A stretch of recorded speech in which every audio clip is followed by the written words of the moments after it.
President Uhuru Kenyatta ni agathĩrĩirie wĩrutanĩria wa kambuni itiganĩte cia Faranja iria ciambĩrĩirie kambuni ciao bũrũri-inĩ wa Kenya, akĩmerĩra ũnyitanĩri wa thirikari harĩ gũtigĩrĩra marĩ na rĩera rĩagĩrĩru rĩa kũruta biacara. President augĩte Kenya na Afrika yothe ĩna mĩeke kũrĩ mũndũ wothe na bata nĩ ũnyitanĩri mũrũmu ũrĩa ũgũtigĩrĩra mĩena yothe nĩ yagunĩka. We have a shortage in terms of need for additional power. And the power that we are looking at is not coal-based because, because we were able to start much later. We are focusing ourselves on much greener technology, geothermal, wind, solar. This again, you have the technology, you have the ability, we have the need.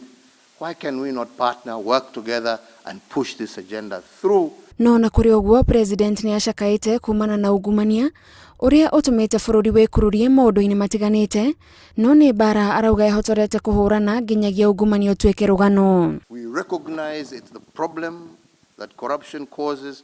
We recognize the inconvenience that corruption poses to our business people, and I want to assure you that my government is committed towards rooting out this problem and to ensuring that we have an open, transparent mechanism in which private sector can thrive, not just in Kenya, but in the entire region.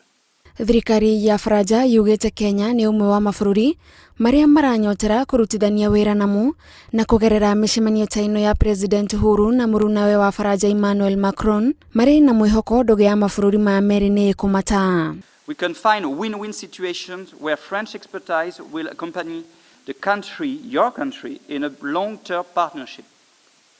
I firmly believe that French companies are the best suited to accompany Kenya as well as offer African countries towards unleashing their full potential. President Uhuru araragia hĩndĩ ya kĩgomano kĩa onjoria kũrĩa onjoria kuma Kenya na Faranja mararĩ na mweke wa gũcenjania meciria.